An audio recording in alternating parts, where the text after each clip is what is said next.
So welcome to this reaction video, race review of a race I had earlier today. I don't normally do this, in fact I've never done this before, but I had a really good race, racing with a proper driver, Beitske Visser. There you can see she beat me to pole position by 0.3 of a second actually, so quite a margin to take pole by, and we had a couple of tenths on the guys behind.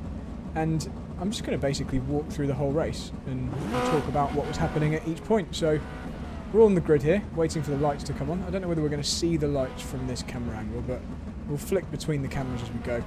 Maybe on the left-hand side there in that yellow painted section, we might get some lights, but I'm not sure whether watching the replay you get the full iRacing virtual lights pop up. But we're just all waiting at the moment.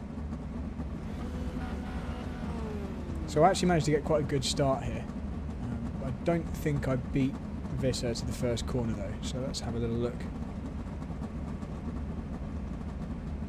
You can be held on the grid for quite some time in these races. So we're at Watkins Glen Boot, which is this week's Formula Renault track in the official races, and this was my first race at this track, first ever race at this track actually. I've done lots on the version without the chicane though in the past. Turn up my volume so I can hear the revs. So I'm running the Missed Apex livery, Missed Apex podcast. Beitske Visser there has her W Series official livery, and that's the car they're using, this Formula Renault, in the W Series iRacing Championship. Seen a few of the drivers from that in this Formula Renault series. Right, here we go. So I can't see any red lights. You're going to know when they go green because I'll pull away. And there you see actually Visser got a better start than me. A really good launch off the line, so she's perfected that, but I do get a better start than the guy behind. And into turn 1 all I'm thinking is I just want to get in the slipstream because the key at this track is just to be able to draft past people. Now that's where she lost a lot of time. Running right onto the dirt there, the car bounced back on and really hurt her run here. So nice easy start, but it's obviously a long race, 20 laps. And very easy to be drafted back past. So I'm just trying to cover off the inside. Cold tyres as well make quite a big difference in these cars. So Visser's on the side at this point, which she very sensible. And then starts to get mired in a bit of a fight with the guy behind. So at this point, it's looking quite straightforward for me. I think I pulled about 0.8 at this point. And I can see the two guys behind starting to have to defend and attack each other. We've got a nice clear track. One of the big things at this circuit as well is you can really harm your front tyres following another car for a significant period because you just scrub them along the track when you're in the dirty air of the car in front. You can really, through corners like this and some of the faster corners as well, losing the front aero, you do start to overheat the fronts, and obviously it gets worse and worse through the race. They're quite long races these, and a very high track temperature as well. I think it's something like 47 degrees maybe higher in this section. So not very fast lap times. And plenty of heat tyres. Although in this first lap we've still got pretty cold tyres, and you're going to see that catch me out in just a moment. So at this point for me it felt quite straightforward. I was hoping to pull away, but you're going to see me nearly crash. So going into this next corner I'm turning a bit too sharply, lose the rear, and I thought I was going to straighten the wall. Managed to get it out, and that obviously gave a great run to these guys. And through comes Visser. The driver behind at this point, maybe it will pop up and tell us now, but he started talking to me and he said not to worry. I missed the apex there by a country mile, so right now I was defending from him. So I missed the apex because I was giving him some space so I didn't turn him. He actually spoke to me and said go for it, and I told him we can catch up if we don't fight. And as it turned out, we were both caught up faster than the missed driver on the field, so I'm not sure we're going to see.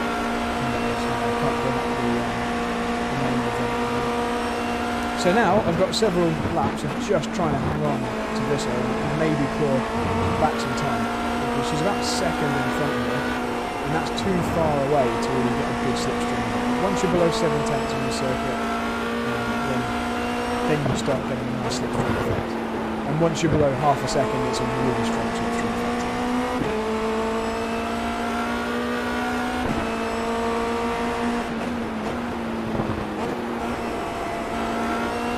Since not a lot is going to happen in the next couple of laps, what we're going to do just skip forward, so you don't have to sit and watch anything happening.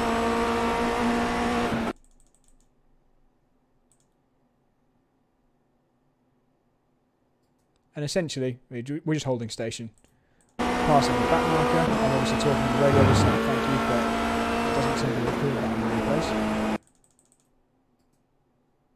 Or if it does, I don't know how you hear it. And what I'm going to do is I'll unpause it once we actually start getting close together and the slipstream effect starts working. So we're 5 laps in now, or we're on lap, yeah, on lap 6. So 5 laps in, and we're just starting to gradually reel Visser in a 1/10 at a time, and now you can see the slipstream starting to have effect. It's a lot closer. Got to be very mindful still though, as I said at the beginning, not to push too hard in those fast corners when you've got less downforce acting on the front of the car, so you don't want to ruin the front tyres and scrubbing across the track too much. Visser in front there has got nice clean air, able to just preserve it. That's quite important to try and stay in front as long as possible. This concrete section is quite nice, once you hook up with that, it's a lot of grip, and just make the transition back into normal time. It does tend to let go a bit at the front end of the wheel. Coming up to back marker, this is a good opportunity for me because I just need that back marker to hold her up just for a moment. Doesn't do a lot, we both had to tighten our line, but now you can see she starts to go defensive. So this is really the start of where the race gets a bit more interesting for me. Obviously you can see she's just defending to the inside side, so this is good. It means I don't actually have to push as hard because I know she's going to lose time just from the defending. And I'm getting a free toe down all these straights now, so I can actually afford to back off and not push quite as hard, because even if I drop 2 or 3 tenths back, and I'm going to be able to drag back up on the straight, so it's quite a nice luxury to have. Same here, I can afford to run a bit wide. But it's almost better because it means you're going to get a slipstream for a longer period and more momentum once you actually get up to the back of the car in front. So you see I'm quite a long way back here, maybe 4 tenths, and then by the time we get to the next corner it's going to be quite a lot closer. And this starts a period of quite a few laps now, there must be 7 or 8 laps into the race, where we actually have some nice backlinks. Let's see, I can't remember what happens here. So that's obviously nowhere near close enough to actually overtake, but it's forced her onto a less advantageous line. There's more opportunity to start having a look on the inside.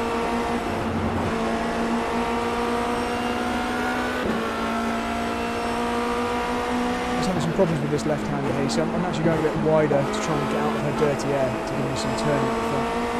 I'm still losing time to Visser through that left-hander, so I always knew I was losing time for it.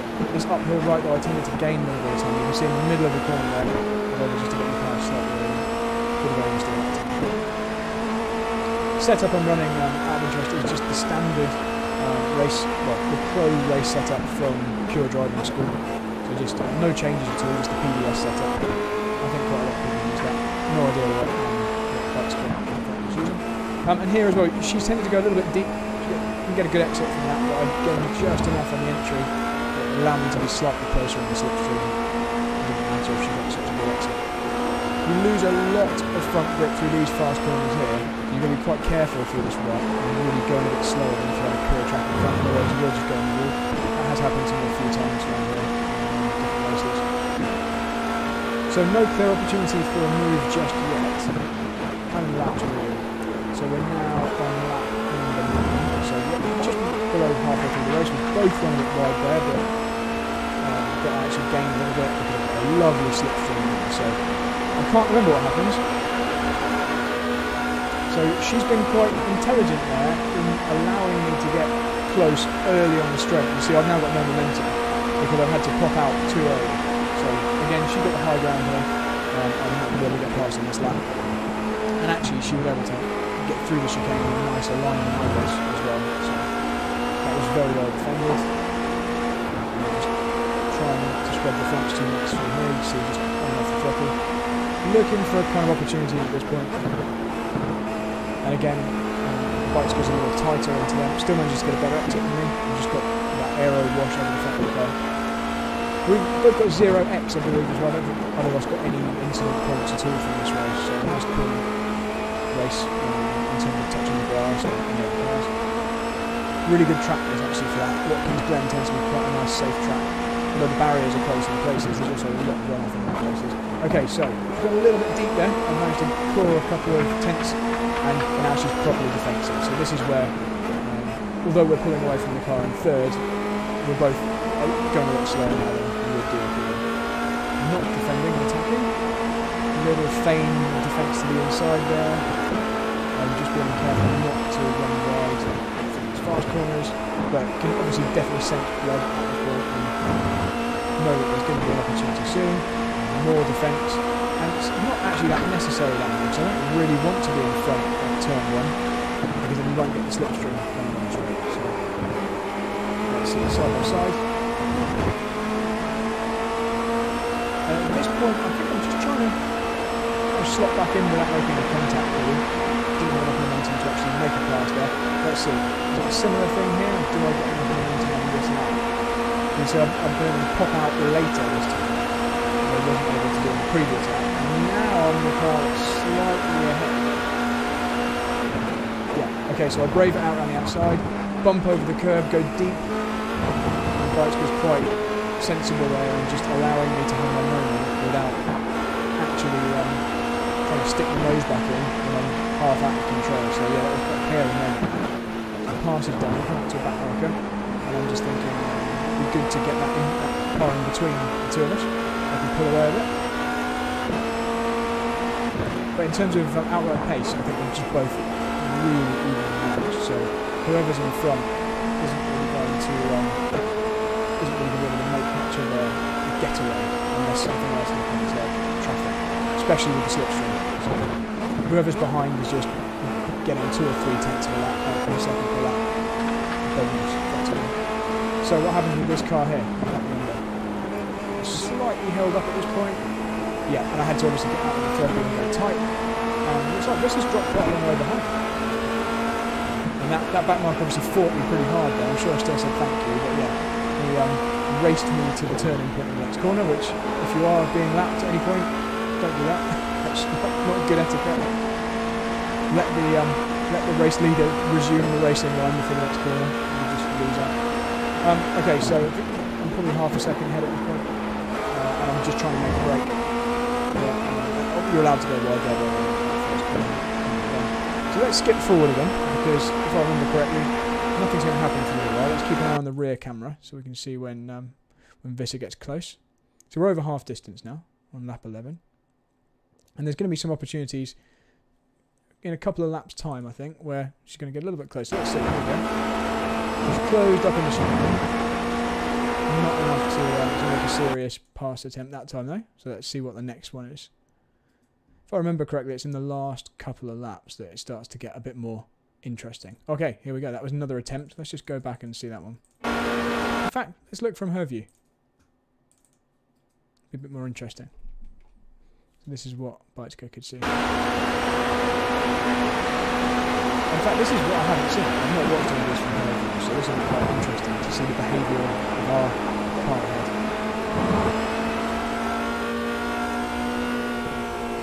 So let's roll the tape forward. And you're going to be able to see more clearly now where she gains and loses. I'm talking on the radio there, you can see, saying thank you to the back markers. Okay, so got a bit of a gap at this point, but it doesn't stay like that. So we're on to lap 14.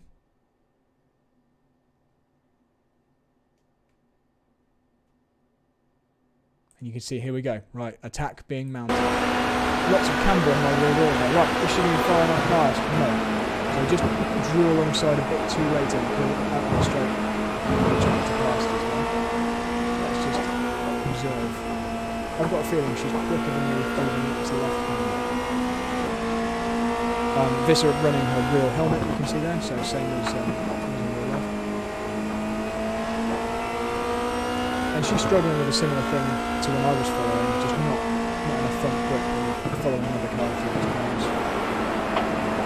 You can see I'm trying to stay on the concrete area there, just a bit more grip. How many laps on now? So we're on lap 15, so 5 laps to go at the end of this one. And when the car behind is this close, so when you're fighting someone and you can't break away from them, especially when there's a big gap to third place, you tend to just back off a bit because you've got no benefit to trying to pull away because you can't actually escape their clutches when they've got a slipstream. So I will at this point just be going maybe 90% pace and just trying to preserve the front tyres so I've got more fight left in them on the last 2 laps. And you really need it. So Visser definitely close enough to get a good benefit from the slipstream here, and I imagine on this lap we're going to have another attack down the long straight. Yep, good exit through here.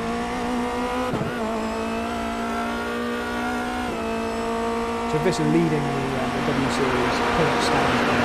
She's had some good results running the races at Interlagos, the last one. She knows how to drive these Formula Renault. She's got excellent slipstream in the now. This is the amount of momentum that we want, and defending to the inside. Not really squeezing that particularly wide, and I think she's through this time. Yeah, so she's through. Pause it and go back on board with me because I'm following. There we go. Let's see what happens next. I'm able to immediately mount a nice counter attack there. She runs a bit deep, and now I believe we're side by side. So let's go for a different camera angle.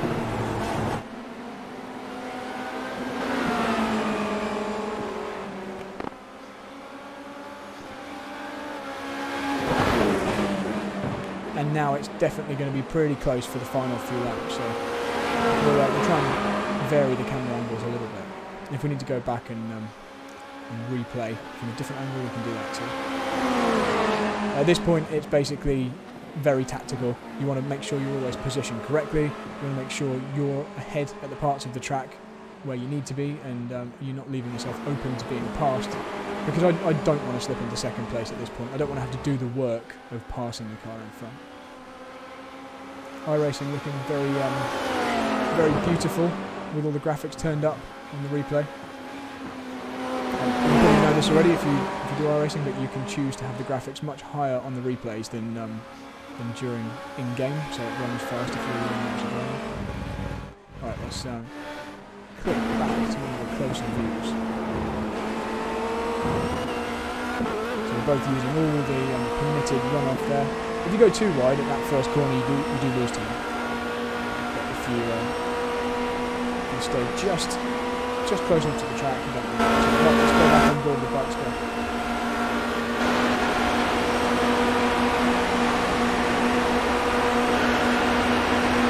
There's another chance. Yeah, so she's through again. So twice in a row she's passed me in that section. Twice in a row I'm trying to sneak back up the inside. Not quite able to that time, so I'm going to settle back in and try in a different place.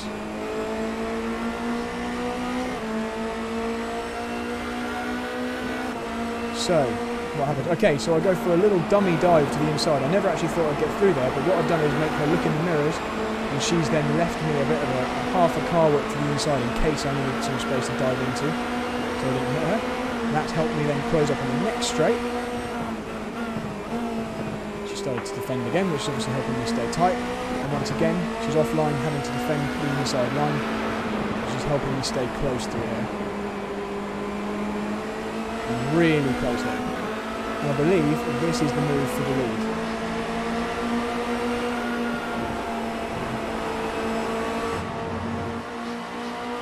Still pretty much side by side, but leaving plenty of room all the time. In fact, I left probably an extra car width, more than I needed to.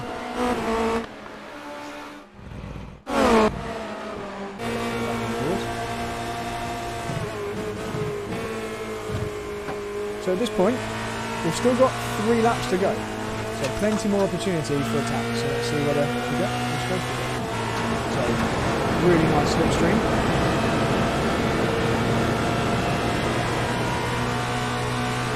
I can't remember what happens at this point, so let's find out. So she's going to go for that out round the outside of the now. Do squeeze a bit more this time. Is she far enough through? She might get through again, so maybe that wasn't the move for the lead. Yep, so she's through again. Am I going to get through this time?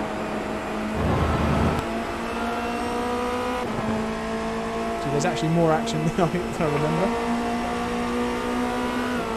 But really, really cool to be this close for this many laps on iRacing. It's quite unusual. Right, so I've gone for a dummy dive down the inside, although it's turned into a real dive because she gave me the room out on the marbles. But I'm still on the outside, so not through yet. And then a proper dive up the inside of this one. Oh, and we're giving each other just enough room. About a foot between the cars that time.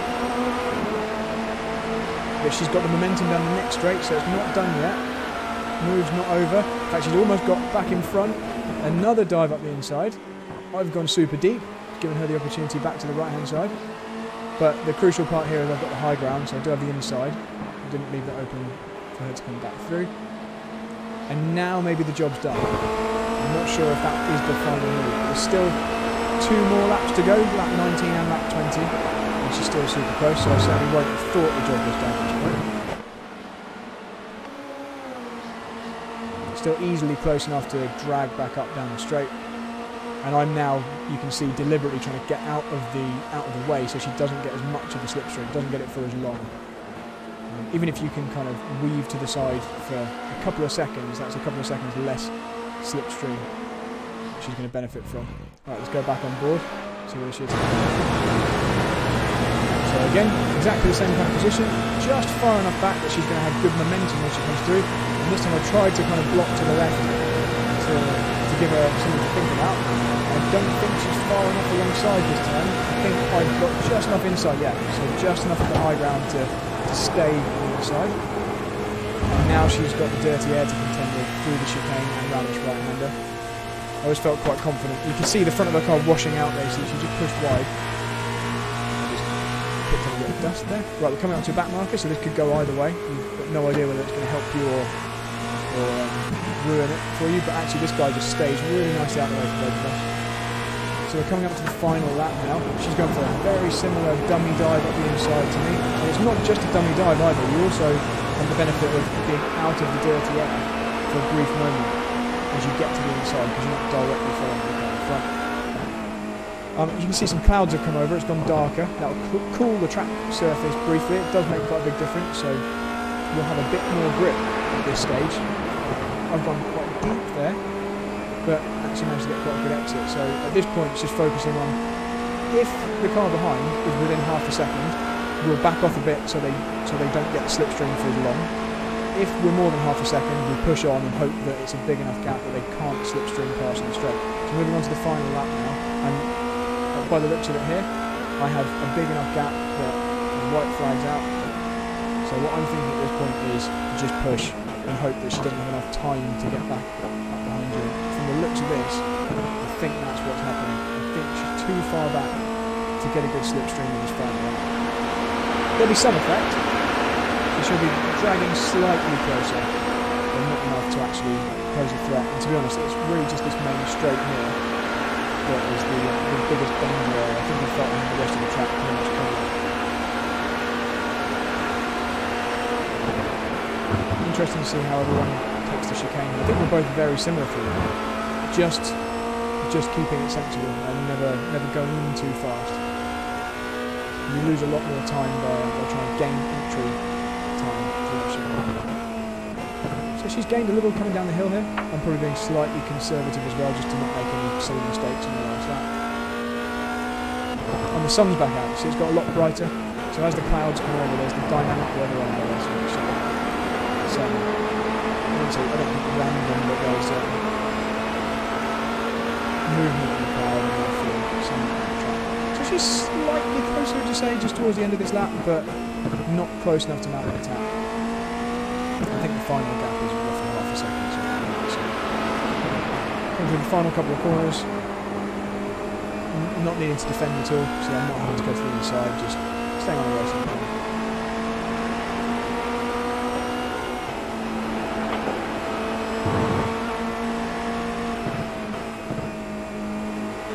And on the final lap then, probably one of the calmest laps of the race, but there we go.